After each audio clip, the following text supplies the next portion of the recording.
We are at an intense phase of trade talks with the U.S., and that description from Mark Carney this week. And the clock is ticking. Donald Trump's deadline to reach a deal is Friday, August 1st, and he has threatened 35% tariffs on Canadian goods if an agreement is not reached. And joining me now to discuss is Jeff Rutledge, Maria Nader, and Selena Caesar-Chavannes. Welcome.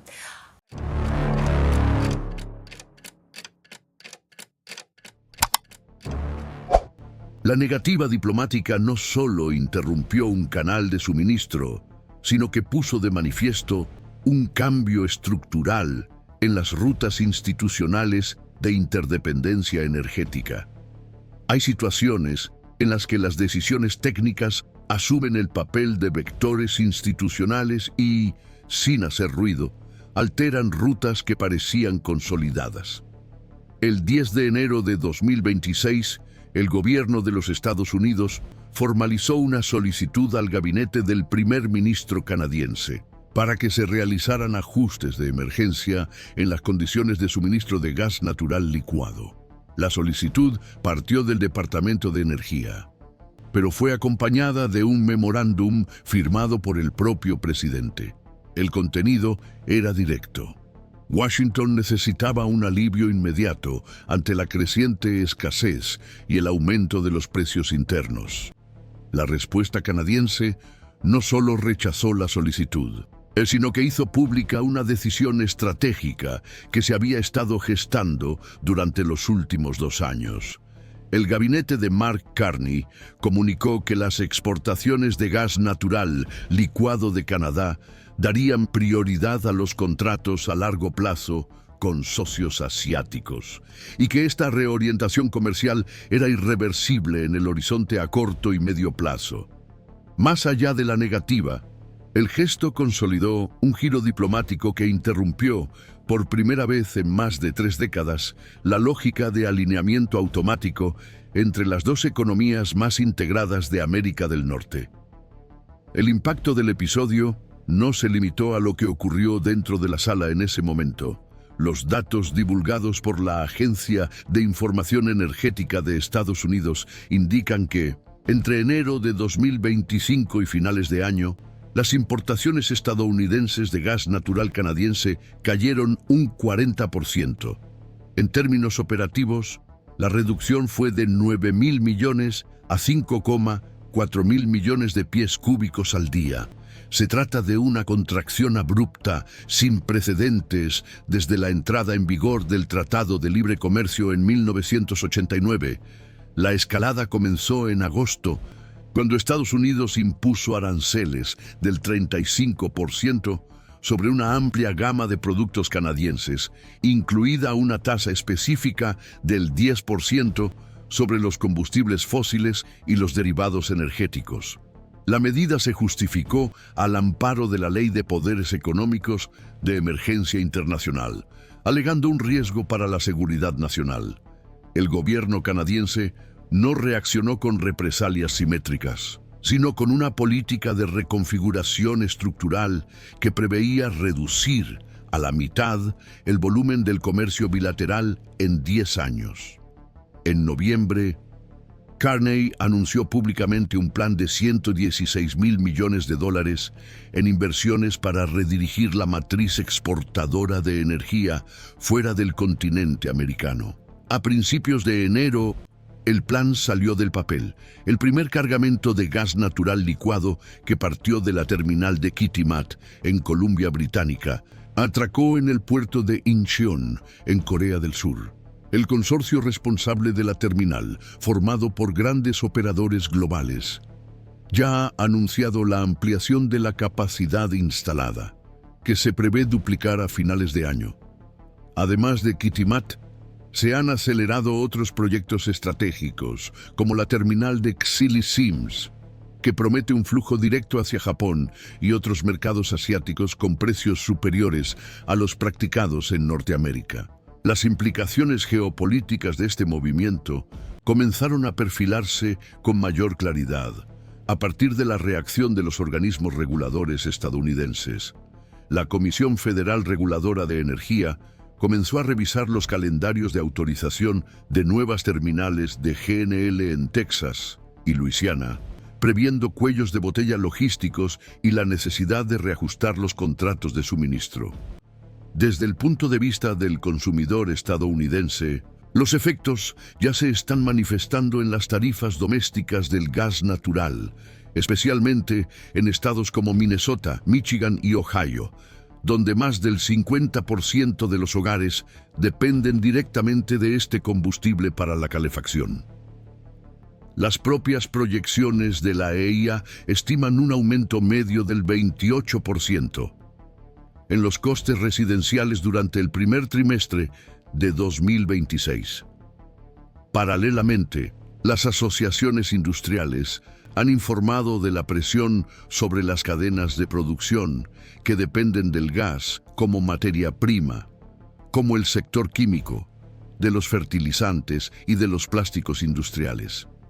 Las empresas medianas del cinturón industrial de los Grandes Lagos ya han señalado dificultades operativas ante el aumento de los costes energéticos y la inestabilidad en la previsibilidad del suministro.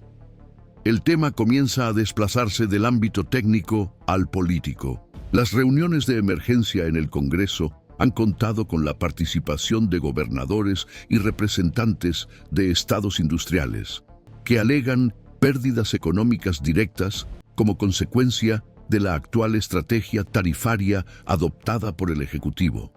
Entre ellos, líderes republicanos de estados tradicionalmente alineados con la Casa Blanca han comenzado a cuestionar el efecto contrario de la política de presión tarifaria. En una reciente declaración, el gobernador de Pensilvania indicó que si la caída del suministro canadiense continúa al ritmo actual, el impacto sobre las pequeñas industrias del estado será sistémico. Aunque la declaración evitó términos más incisivos, el tono refleja un cambio relevante en la base de apoyo político a la actual gestión de la política comercial. El grado de complejidad del escenario exige una atención continua. A medida que las decisiones técnicas tienen repercusiones institucionales, se hace cada vez más necesario comprender los acontecimientos como parte de un proceso en curso y no como hechos aislados. Precisamente para eso existe este canal, para ofrecer lecturas integradas y un seguimiento analítico de las tensiones en desarrollo. La respuesta negativa de Canadá no fue solo una interrupción logística. Hizo visible una reorganización más profunda de las jerarquías comerciales entre las dos naciones, con el potencial de rediseñar la relación energética continental a partir de nuevos ejes de interés. Es en este contexto que el reposicionamiento de Canadá deja de ser un gesto diplomático aislado y pasa a entenderse como parte de una convergencia institucional más amplia, al articular una reorientación de la infraestructura energética con respaldo jurídico, apoyo parlamentario y contratos internacionales ya firmados. El gobierno canadiense inició una operación de desvinculación gradual del sistema regulatorio de los Estados Unidos. La base de esta maniobra se concentra en dos instrumentos centrales. El primero es la Oficina de Grandes Proyectos, organismo responsable de acelerar la tramitación de grandes proyectos estratégicos, cuyas prerrogativas se ampliaron por decreto ejecutivo en septiembre de 2025. El segundo es el modelo de financiación consorciada, entre organismos públicos y actores privados, con operación integrada en el mercado asiático. Esta estructura permitió que proyectos como la terminal de Cassily-Symmes avanzaran en plazos que, según la lógica tradicional, llevarían más de 5 años. A partir de ese momento, la política energética de Canadá dejó de ser solo una política industrial y pasó a funcionar como un vector de reposicionamiento geoeconómico. Esta convergencia ayuda a entender por qué los contratos firmados con consorcios asiáticos fueron recibidos con explícita preocupación por parte de analistas vinculados al Departamento de Estado. Internamente, Los memorandos indican que el modelo canadiense está siendo tratado como referencia por otros países exportadores de materias primas energéticas, que también buscan reducir las dependencias regulatorias unilaterales. El hecho de que Canadá, tradicionalmente visto como un socio predecible, esté migrando hacia acuerdos de suministro con cláusulas de exclusividad territorial y plazos superiores a 15 años, representa, para muchos diplomáticos estadounidenses, un cambio similar al que se produjo con Noruega a principios de la década de 2000, cuando el país pasó a dar prioridad a los contratos a largo plazo con el este asiático, en detrimento del mercado europeo. Los documentos técnicos presentados al Comité de Energía del Senado canadiense muestran que las terminales operativas en Kitimat y las previstas en Kassili-Sims sumarán, en conjunto, más de 28 millones de toneladas métricas al año en capacidad de exportación. Esto equivale a unos 3,7 mil millones de pies cúbicos al día, un volumen que anteriormente se destinaba principalmente al mercado estadounidense. Mientras tanto, en Estados Unidos, la Agencia de Información Energética ha revisado sus previsiones para 2026. El crecimiento de la producción de gas natural seco debería ralentizarse hasta poco más del 1%, en comparación con el más del 4% registrado en el ciclo anterior. La desaceleración se produce precisamente cuando la demanda interna se ve presionada por nuevos centros de consumo, entre ellos centros de datos para inteligencia artificial, complejos informáticos de alta densidad y nuevas terminales de exportación en construcción en la costa del Golfo. Esta simultaneidad entre el aumento de la demanda y la contracción del suministro externo altera la lógica de fijación de precios del gas natural en el mercado estadounidense. El índice Henry Hub, que llegó a operar por debajo de los $2 por millón de BTU en 2024, ya supera los $3.90, y las proyecciones de Bloomberg apuntan a niveles entre $4 y $5 hasta el final del invierno. Parte de este movimiento, según los analistas del sector, se debe directamente a la compresión del flujo canadiense. El efecto dominó ya está afectando a algunos sectores. Empresas como Dow Chemical y US Steel informaron en sus balances del último trimestre de 2025 de impactos relevantes en los costes operativos debido a la volatilidad del precio del gas. En el sector eléctrico, empresas como Duke Energy y Southern Company han anunciado la revisión de sus carteras energéticas, dando prioridad a proyectos eólicos y solares que antes se consideraban económicamente inviables. El cambio de cálculo no solo refleja una convicción medioambiental, sino un intento pragmático de escapar de la inestabilidad regulatoria asociada al momento actual del mercado del gas. Aún así, las alternativas renovables no producen efectos inmediatos. La transición lleva tiempo. Depende de la concesión de licencias, la inversión y la construcción.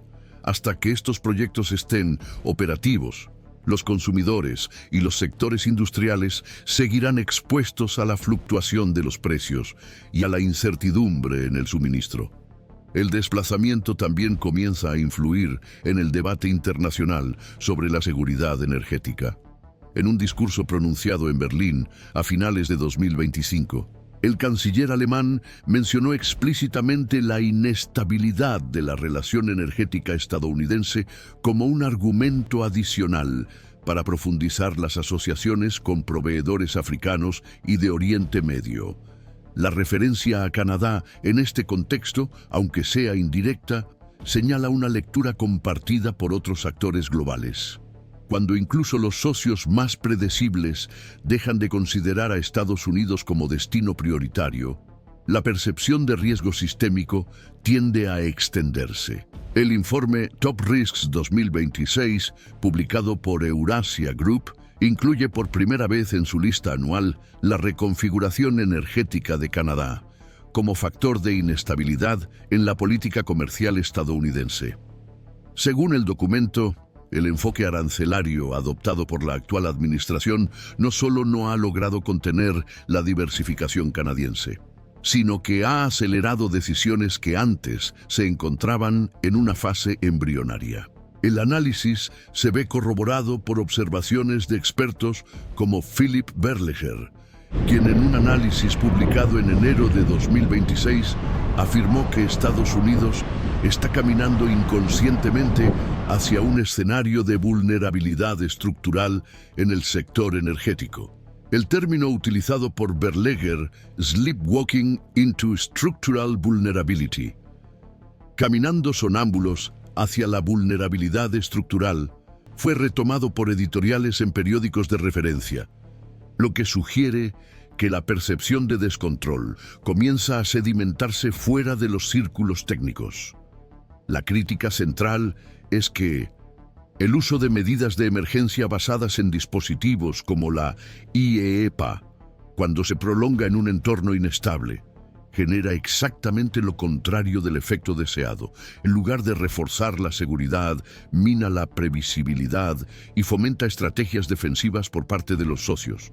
En este escenario, Canadá no aparece como un actor aislado, sino como un caso sintético de un reposicionamiento más amplio.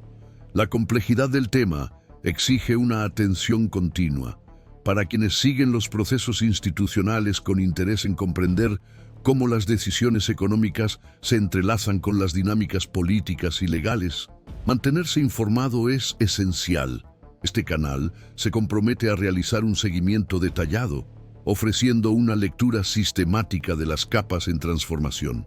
La secuencia de iniciativas coordinadas por el gobierno canadiense, aunque todavía en fase de implementación, ya ha alterado los flujos, las expectativas y las previsiones estratégicas en múltiples niveles, y el sistema institucional estadounidense, incluso con su capacidad de adaptación, todavía busca una respuesta coherente a este cambio. Existen opiniones divergentes entre los expertos sobre si las recientes decisiones que afectan a Canadá y Estados Unidos representan solo un ajuste circunstancial o el inicio de una reconfiguración institucional más profunda. Aún así, se está consolidando un diagnóstico entre los juristas y analistas del sector energético que siguen el uso de instrumentos extraordinarios en la política comercial norteamericana. La previsibilidad ha dejado de ser el centro de gravedad del sistema. Lo que antes se consideraba estabilidad estructural, ahora se percibe como una variable política. Y para muchos observadores, este cambio se hizo evidente cuando la Ley de Poderes Económicos de Emergencia Internacional comenzó a utilizarse de forma prolongada como base jurídica para imponer aranceles a un aliado estratégico como Canadá. En registros y evaluaciones citados en dictámenes técnicos asociados al Center for Strategic and International Studies, esta práctica se interpreta como un precedente difícil de contener. La cuestión no radica solo en el hecho de que se haya activado un mecanismo excepcional, sino en la repetición y el marco adoptado, un dispositivo concebido para responder a amenazas externas graves, ha sido reinterpretado como un instrumento de presión económica. Al transformar una herramienta de emergencia en un mecanismo de negociación comercial, el sistema confunde fronteras que antes funcionaban como límites institucionales claros, diluyendo la separación entre seguridad nacional y estrategia arancelaria. Desde octubre, esta distorsión se ha destacado en audiencias en el Senado de los Estados Unidos, donde juristas y analistas legales insisten en que la cuestión principal no se reduce a quién gana o pierde con un arancel específico. Para este grupo, el problema es el método y el patrón que inaugura. Cuando el Ejecutivo amplía el uso de instrumentos extraordinarios con fines económicos, se crea un entorno en el que el cálculo del riesgo pasa a estar guiado menos por reglas estables y más por lecturas de la coyuntura política. El resultado es una transición silenciosa. Los socios comerciales dejan de negociar solo sobre la base de textos y pasan a negociar también sobre la base del nivel de imprevisibilidad del sistema de toma de decisiones. Este escenario se vuelve aún más delicado cuando se observa el comportamiento del Poder Judicial. Parte de la inquietud se centra en el hecho de que las decisiones divergentes en los tribunales de primera instancia han contribuido a una jurisprudencia fragmentada en torno a la Ley de Poderes Económicos de Emergencia Internacional. En lugar de consolidar un entendimiento estabilizador, el sistema produce señales contradictorias. Y cuando el límite interpretativo de un instrumento de emergencia parece variable, el socio comercial tiende a reaccionar por autoprotección institucional, buscando reducir la exposición y construir alternativas. Es precisamente por eso que esta percepción también ha comenzado a aparecer en informes que tradicionalmente evaluaban a Estados Unidos como referencia de estabilidad. En los documentos de riesgo soberano de agencias como Fitch y Moody's, las calificaciones estadounidenses siguen siendo altas, pero ahora van acompañadas de alertas más explícitas sobre la inestabilidad institucional en la conducción de la política comercial exterior. El caso canadiense se ha citado como ejemplo de cómo una medida presentada como doméstica puede desencadenar efectos sistémicos. Los aranceles aplicados a artículos estratégicos no se limitan al ámbito comercial. Alteran las expectativas, influyen en las decisiones de inversión, aceleran las reorientaciones logísticas y debilitan las redes de interdependencia que llevan décadas construirse. En este contexto, crece la interpretación de que el episodio asumió el carácter de una prueba de credibilidad institucional. Los analistas han citado interpretaciones de expertos como Catherine Judge de la Universidad de Columbia para sostener que el centro del problema es la capacidad estadounidense de mantener compromisos comerciales a largo plazo, cuando se recurren a instrumentos extraordinarios como herramienta de presión. Judge argumenta que, aunque Canadá ya tenía motivos propios para diversificar sus mercados y reducir su dependencia, el factor decisivo que aceleró el proceso fue la imprevisibilidad creada por acciones unilaterales poco alineadas con los mecanismos multilaterales de solución de controversias. Según esta interpretación, Canadá no solo reacciona a la tarifa en sí, sino al riesgo institucional implícito en el nuevo patrón de comportamiento. El debate, entonces, se desplaza hacia las consecuencias futuras. Aún no hay consenso sobre el grado de permanencia de la retracción canadiense en el mercado estadounidense. Algunos observadores sostienen que, tras la fase de implementación más intensa de las terminales destinadas a la exportación a Asia, Canadá podría retomar parte de las ventas a Estados Unidos, especialmente si se produce un cambio de postura en Washington tras el ciclo electoral de 2026. Esta corriente interpreta el momento actual como un periodo de transición y renegociación.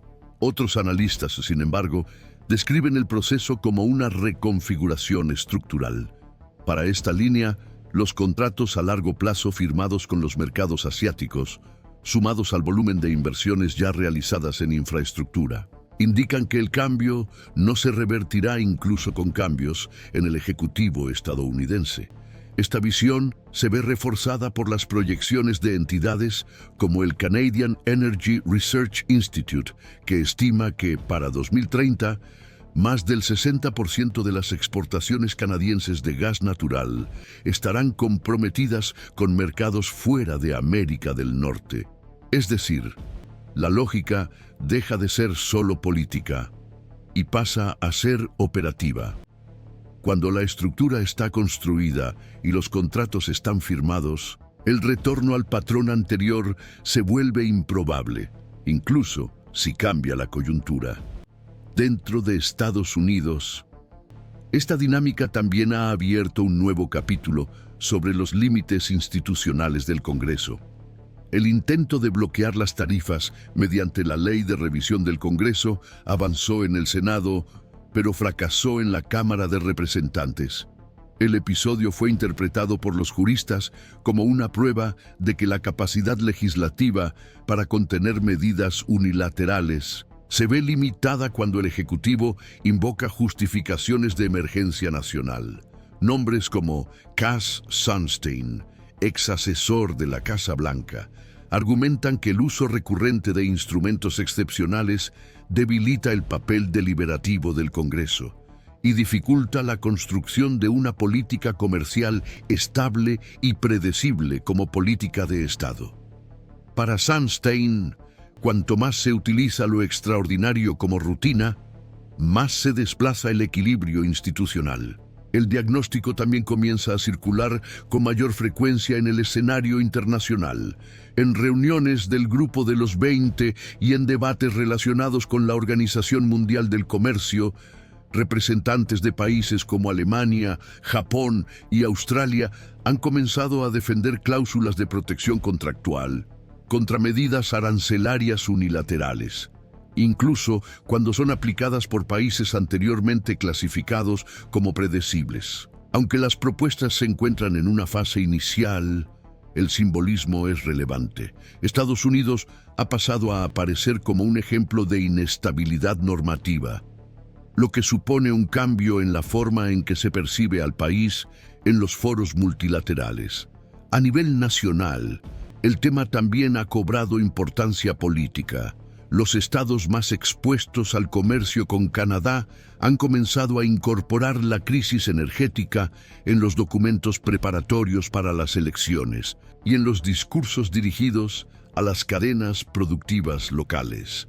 Grupos demócratas y republicanos explotan el impacto sobre la competitividad industrial, los costes y la vulnerabilidad logística, como argumento para replantearse los límites del uso de los aranceles como instrumento de presión internacional. Lo que antes parecía un tema técnico de política exterior, pasa a formar parte del núcleo de la política interna, cuando sus efectos afectan al empleo, los precios y la estabilidad industrial. En este contexto, los analistas señalan que los próximos 30 a 90 días serán decisivos para comprender si el reposicionamiento canadiense se consolidará como norma o si aún habrá espacio real para la acomodación. El calendario operativo refuerza esta interpretación. El segundo módulo de la terminal de Kitimat debería entrar en funcionamiento en marzo, lo que tiende a ampliar significativamente su capacidad. Paralelamente, el proyecto de Xili Sims se acerca a la decisión final de inversión aún en el primer semestre. Estos hitos se describen a menudo como puntos de irreversibilidad.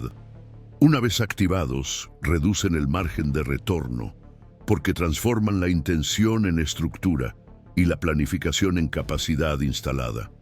Mientras tanto, crece la presión interna en Estados Unidos. Los gobernadores de estados industriales como Ohio y Michigan están elevando el tono ante el Ejecutivo Federal, exigiendo ajustes que preserven la competitividad regional. A medida que los efectos sobre los precios de la energía y las cadenas productivas se hagan más perceptibles, la tensión entre las decisiones federales y los impactos estatales tenderá a intensificarse.